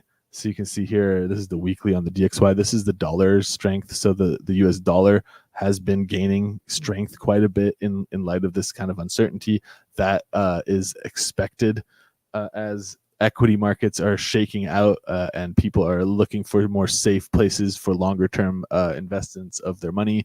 They are moving more into US Treasury bonds, back into cash from stocks. And there have been many this week, many big hedge funds that are signaling exiting, multi-billion-dollar positions from the stock markets and rotating that stuff into the bond markets instead. As obviously as the dollar is gaining some strength here. So when we see the DXY climbing, we generally see equity markets and crypto falling. So keeping that in mind, we do have kind of a bearish world stage set right now for equities in general. I do think the Bitcoin halving coming up here in the next hour or so, within the hour, is absolutely a bullish milestone for cryptocurrencies. I don't think, like, basically after this halving, Bitcoin becomes one of the most hard assets that you can possibly put your money into, in the sense that its inflation rate is under 2%. And verifiably will stay under 2% indefinitely from here on forward. That's not something you could say about pretty much anything else. So that's very exciting, and I'm really curious to see how all this plays out. Obviously, this is a known event, and people are expecting hype and news and stuff around this.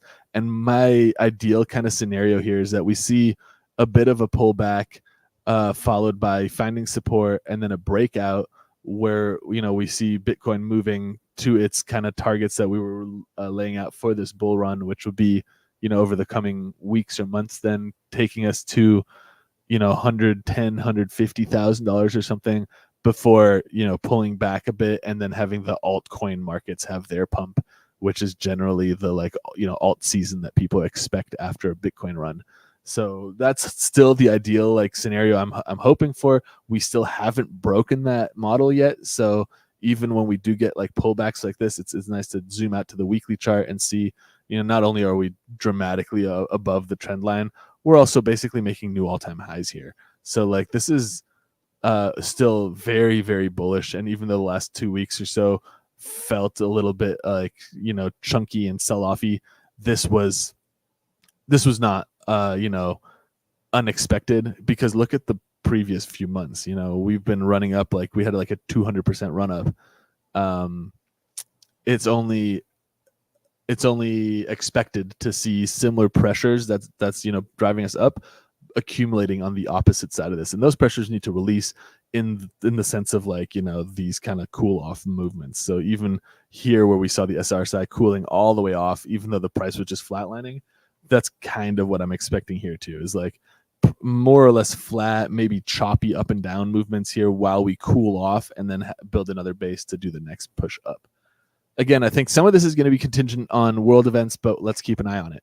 With that in mind, let's look at Wax really quick. I think Wax is still going to follow, obviously, Papa Bitcoin. Bitcoin is kind of leading the charge, and Wax is kind of following along. With Wax, we had, here we go. We had drawn out. I wonder if I have it drawn out here. Yes. Too many trend lines. So I guess let me get closer with Wax and take a look at our ranges right now.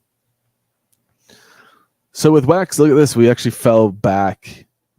This has been our long-term support here in the past week, and we finally broke it and fell back to our previous range, very much in line with what we'd expect. These two yellow lines have been a pretty solid range for us as liquidity providers. And so seeing this break is kind of disappointing, but seeing obviously our long-term, bottom range support holding is what we want here. We've seen that we're oversold now, so we're looking for that bounce. Next week or so, we'll probably see Wax continue, its trudge up here and retesting this previous previous support, which is now hopefully not turned to resistance. So what we want is a retread up and then a break through that, which then retraces and bounces higher, which will confirm that we're still having support here rather than confirm an SR flip, which since here our support broke, if we push up to here and then are rejected, that will confirm we're flipping this range from support to resistance. So what we really want to see is this market moving up and breaking and staying above our resistance, or our hopefully not resistance, our previous support around what was that 7.9, maybe around 8-ish cents. Yeah. Around 8-ish. So let's keep an eye out for this. And in the coming week, we can then rebalance our liquidity pools with all of that stuff in mind. So let's see how we did since last week. I'm going to pop this open. Oh, let me send this. Okay, let's see. I gotta launch my my DeFi wallet that we made for this. Oh, wow, it already knows. That's the one I want. Okay, let's see how we've done. So I think last week we were in a few of these pools. I think we stayed mostly in Wax Wombat and Wax Brawl. So let's take a look how we've done. Oh, I sent it to the wrong wallet. That's airdrop.neon. Weird. I swear it said, yeah, it says DeFi 1.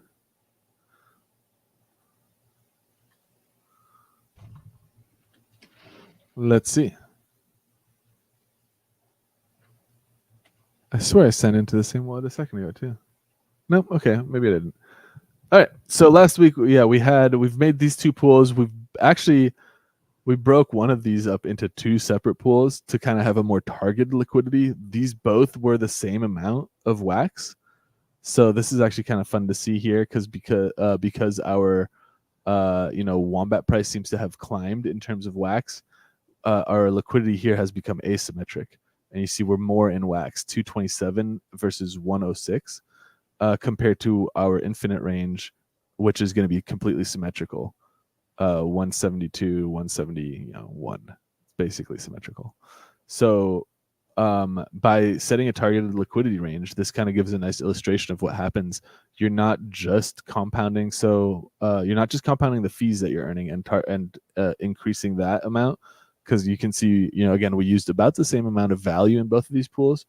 And you can see in this Wax Wombat pool, we own, 0.01% of the pool share, and we've made let's say 3 wax and 9.7 Wombat with the same amount of value.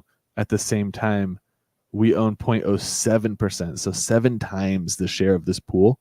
And we've earned 1.4 wax and 47.7 Wombat.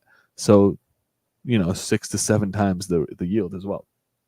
So we are compounding the yield by doing this, but also we're compounding the impermanent loss because, basically because we're now in this target range. If we move out of that range, at some point I'll be all the way in wax and I'll have no more exposure to Wombat, while my other pool is still cooking at a 50-50 split and will never fall into that kind of a scenario. And because of that, if that does happen, then I will have actually been better off being in a wider range or having rebalanced my range. But it is nice, and we wanted to participate in this range because we expected it to fall. We expected Wombat to fall after the here. Let's look at a chart here on Wax on Edge. After the distribution event 2 weeks ago, we thought, hey, maybe Wombat is going to dump because everyone's getting free Wombat tokens for playing the game, and then in the following week or two, it'll come back up, and we'd like to set our liquidity range to capture the dump and the subsequent retrace. So looking at Wax and Wombat here on Wax on Edge, let me pull up Wombat. Looking at this, I would be wagering a guess that in the past 2 weeks, it has been slowly kind of climbing back up in terms of Wax. Yeah. Big chunks of climb here. This is 1, 2, 3, 4, 7 in the past 7 days, definitely coming back up. And then last week you can see we did have the sell off and then the retrace. And so last time when we were doing this, we set our liquidity, I think 2 weeks ago, asymmetrically, where this pool was mostly in wax, and then as the price of Wombat fell, we ended up being mostly in Wombat, and now as it's come back up, we're back to mostly in wax. And we've also made quite a bit of yield. The entire time that we've been doing all of that, we've also been earning these farm rewards. So to start off today, let's claim the farm rewards. Looks like we've made 1.2 wax and almost 10 cents in the brawl pool. Pretty solid. Yoink. Pretty solid considering that's like on about 100 wax. So this is like 1.2% or something in a week. Pretty good. More than 50% in a month. And that kind of tracks with what the APRs are here. I'm sorry, in a year. I'm going to claim the Wombat ones as well.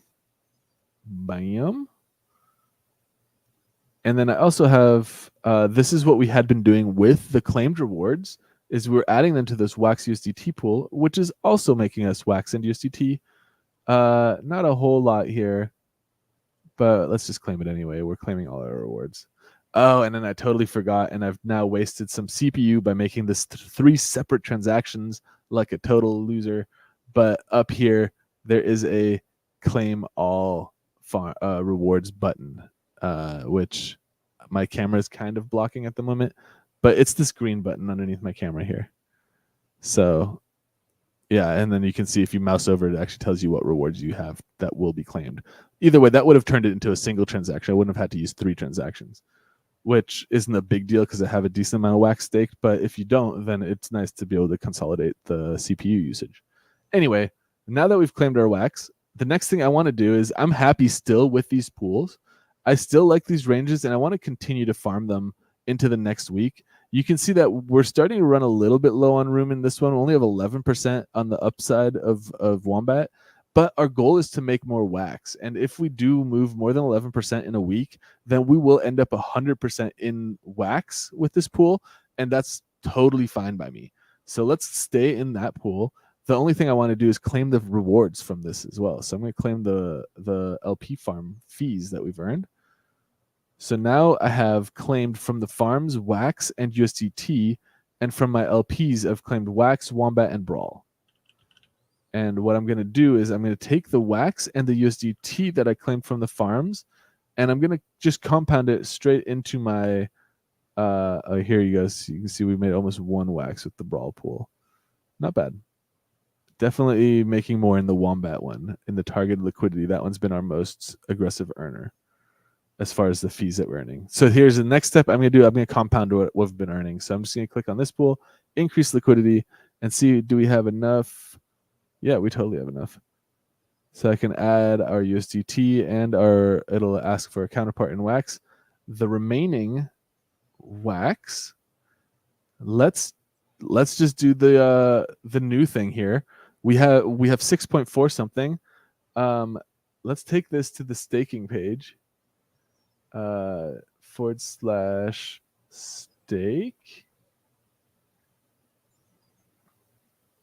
Alcor, did I spell that one wrong? It's not farms. Ugh. Hold on, let me pull up the link again. Alcor.exchange it's staking. Okay, here. So we can get to this by just doing /staking. Boom. And here we are. And now what I want to do, I have 4 point whatever wax. So I'm going to take 4 wax, and I'm just going to buy, or I'm going to stake it as LSW. So stake. No shit, I think we're 1 block away from 840,000. Oh shit.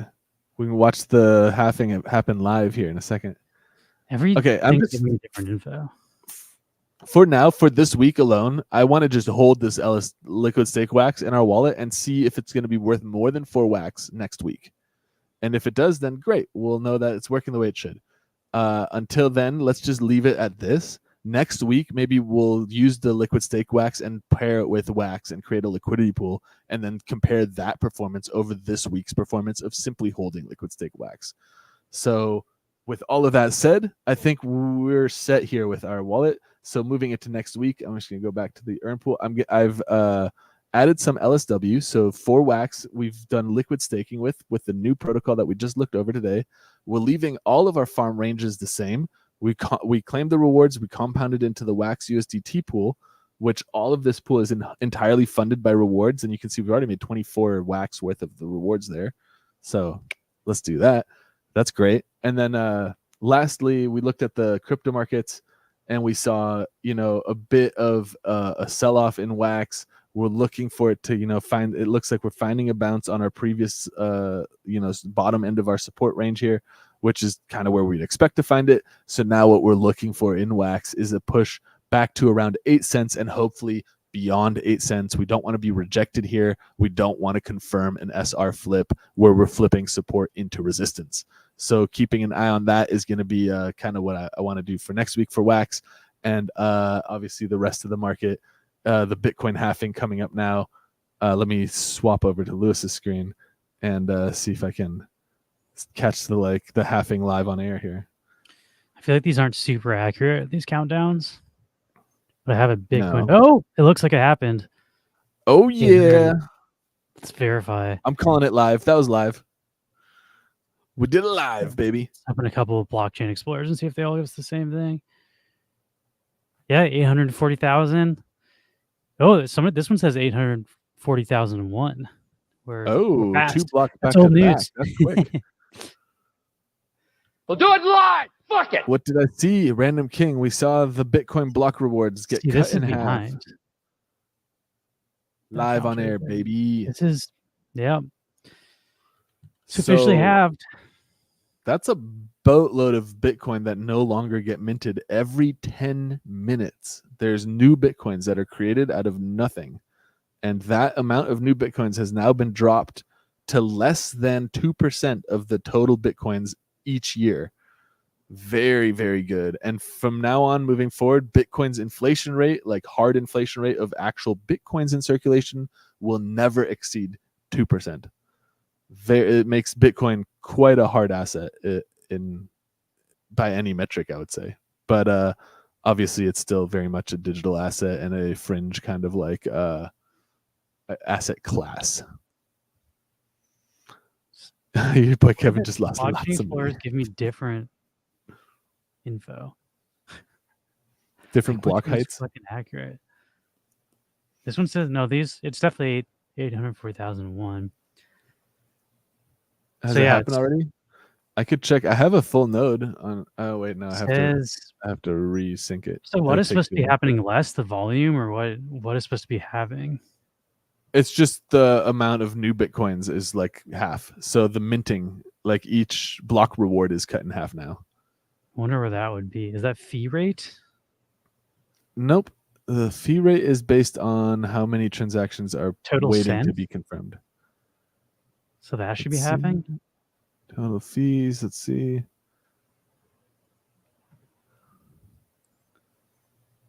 If you click on one of these blocks, can we just like see it? Yeah, let's see. Value. Here at Bitcoin, 1,359. Is that the number? That'll be all the Bitcoins transacted within this block. What we want to look for is the block reward. Let's see, free range, average fee. There, reward on the right, 40.7. That 40. Got that. That should be right. Let's see what it was before the halving. Should have been like 80 point something. Although that feels like very high because I think it was one block. I think right now is producing like 80 is way too many because I think it used to be like 50, then it was 25, then it was like 12. It's very low. This is 7. Okay, 7. That sounds correct. Well, that was before the halving. So now it should be less than that still. Okay. Reward 7 still. 7. I don't know. We'll have to find the above my pay Explorer. I grade. don't know if that's the correct like metric that we're looking at, but it should be the block reward that got cut in half. And if we look, But we're past 840,000, so we saw the halving live on stream. Tell your friends you were there when Bitcoin got halved in 2024. I'll see you all in 2028 for the next one.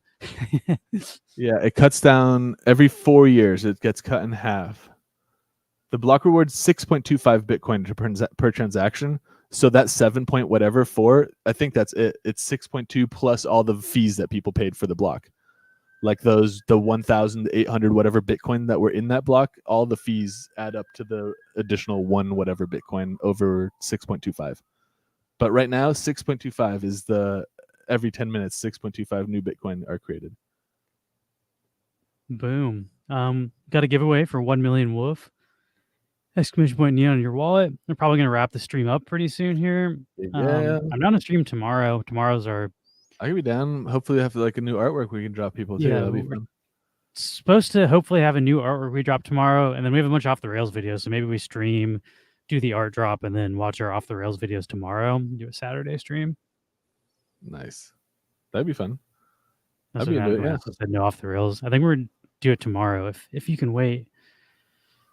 If you're available tomorrow, just because Max's business partner Sid, resident chart master, is coming over, and also Paul needs to take the microphone soon. So we do need to figure out a solution for that. It's getting hot in here, yo.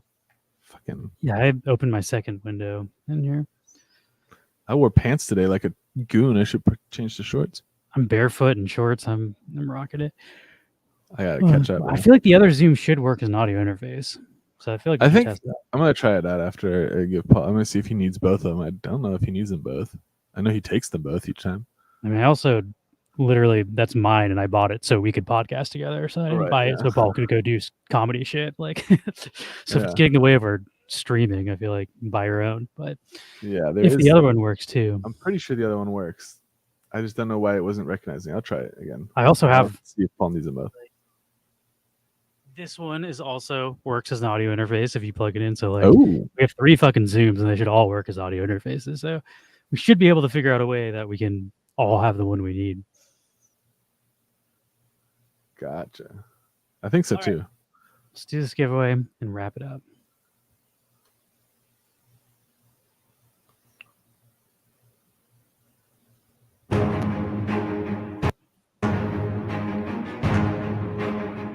Yeah, we'll stream some point tomorrow, probably later in the afternoon. Yeah. Oh, there we go. It looks like it's going to be another 1,458 days until the next Bitcoin halving.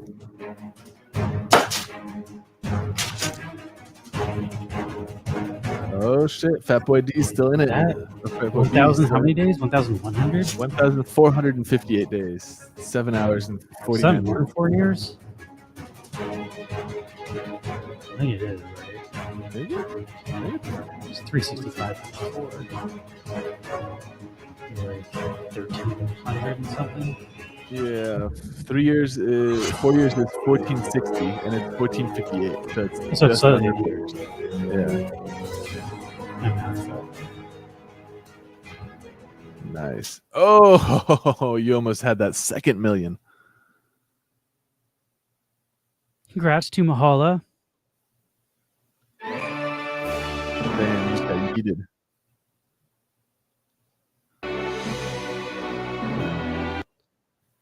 No wallet ID for this user. Wow.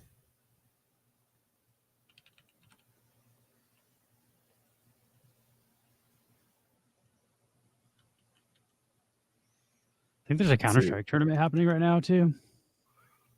Oh, nice. And Max still needs to sign up for his. Oh, I do that tomorrow on stream, but I think that one starts on Tuesday, so you got to sign up for that. Oh, okay, I got some time. Oh yeah, let's do it tomorrow. I'll pick my winning lineup. I just tinkered so hard with my lineup. Like I feel like a lot of times I do that, I end up losing, but I didn't trust my lineup, so I did it all last night. Ooh, change your Twitch name. That's what happened. Right now, there's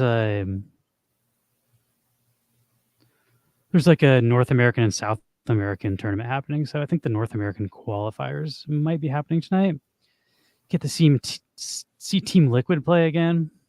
They're like the Canadian team. Nice. Yeah. All right. Congrats, Mahala. 1 million. You just became a millionaire, or you probably already had 1 million, but now you got another. And the rich get richer. I want to see if I can figure out this event before I stop streaming. Today, ESL North American closed qualifiers. That's us. Yeah, today at 18:30 we get to see the grand final. Oh shit! Between Liquid and I sort of think MA is going to make it there again. Isn't that in 10 minutes? 18:30. Yeah. Oh no, that's it'll be after. It's an hour and 10 minutes. 6:30. Yeah, but it'll be after this game's over. Whoever wins this game, which is happening right now, plays in this one. This is also kind of a big deal. This guy Stewie 2K used to be like one of the top Counter-Strike players, and I think he quit to like do Valorant or go stream or do other shit. But he just came back, so like this is the return of a former Counter-Strike legend. He's honestly been doing really shitty lately. He's not playing well. He's not playing at a legendary status, but people have been excited to see him come back. And then Liquid is he on loan? He's just stand-in right now, so he's like, this is his tryout, and if he plays really poorly, they're probably not going to buy his contract out. But he's a stand-in for Legacy, who just lost Cold Zera, stepped down from that. But I like Liquid. Liquid's got our boys Twist and Naf, the Canadian homies. They're playing later tonight, so I'm going to watch that shit. If anyone wants to chat about that in our Discord, feel free to come join. Otherwise, have a fantastic weekend, everybody, and we will see you tomorrow. I don't know what time, because we got to do the artwork for the stuff tomorrow. Yeah, we got to get this. I'm probably working the music tonight, but I wake up super late, so we will late see. Afternoon. Yeah, I'd say after 3 p.m. most likely. All right, I'm gonna raid into Black Fang. We should do a buying the dip, since it's kind of a buying the dip. Buying the dip. It's still dipping a little bit. I don't know if it's over yet. It's the chop. Post and also Coachella is happening baby. Tonight. So yeah, Coachella, Couchella. Yeah, Couchella. There's 6 stages streaming free music all day, all night. You can rewind them. So if you missed an artist that's playing like an hour ago, you can just rewind it. It's pretty sick. I watched like a lot of this last weekend, and I plan on watching a lot of it this weekend as well. So I want to see if Blur does a different set. Blur did a really fucking weird set where they didn't really play like many of their hits. So I'm hoping this week they change and they play a bunch of their hits, but we'll see. Yeah, weird. Oh man, your boy Kevin just lost lots of money. Oh, but that's okay. I am with you, with you. Oh man, your boy Kevin just lost lots of money. Oh, but that's okay. I am with you. Here we go. Come on, push it. Buying the dip, buying the dip. Here we go. Come on, push it. Buying the dip, buying the dip. Here we go. Come on, push it. Buying the dip, buying the dip. Here we go. Come on, push it. Oh my God, what's happening? First of all this whining by Wall Street is making me sick. 140% of GameStop was short. GameStop was short. You can't allow Wall Street to short 75% of its stock. Crush these companies into the dirt. Thousands of stocks into the dirt. Then when the individual makes money, everyone's entrepreneurs. I have a kid who bought a house, paid $50,000 and bought a house. After decades of the short, you have to accept the fact that individual investors are playing the same game that you're playing, and now you're losing. Here we go, come on, push it, buying the dip, buying the dip. Here we go, come on, push it, buying the dip, buying the dip. Here we go, come on, push it, buying the dip, buying the dip. Here we go, come on, push it. Oh my God, what's happening? Here we go, come on, push it, buying the dip, buying the dip. Here we go, come on, push it, push it, push it, buying the dip. Here we go, come on, push it, buying the dip, buying the dip. Here we go, come on, push it. Oh my God, what's happening? There's a lot of power in organization online. All right, peace out, everybody. Have a great night. We'll see you tomorrow. See you. End stream.